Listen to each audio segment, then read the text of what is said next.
to the TGS Speaker Takeover. My name is Maya Hirschman, and this is my takeover topic about using museum collections for family research. With the Genealogy Show 2020 unfortunately postponed until 2021, please enjoy this abridged version of what you can look forward to seeing during next year's show. I'm a museum curator and a PhD candidate at the Faculty of Information at the University of Toronto. I've worked in museums and galleries for 25 years. I'm not a genealogist, but I like to say that I'm genealogically adjacent. For 7 years, I was the curator of a small museum in London, Ontario, called the Secrets of Radar Museum. It was founded by Second World War Royal Canadian Air Force radar mechanics.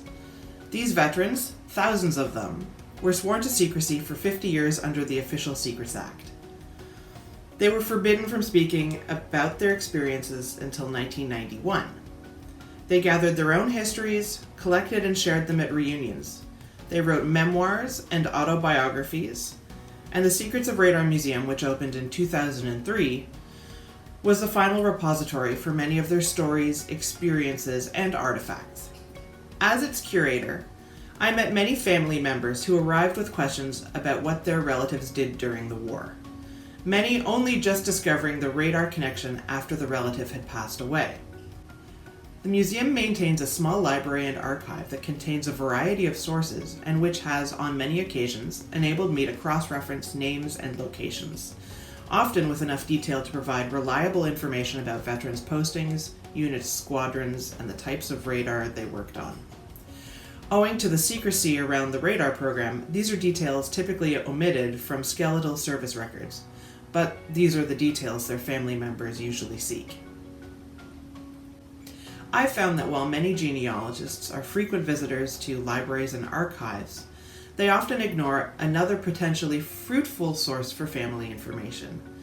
Small museums representing towns and villages, veterans and workers, men and women, organizations and institutions have often developed from the ground up through the sweat and tears of dedicated volunteers with vested interests in their particular histories.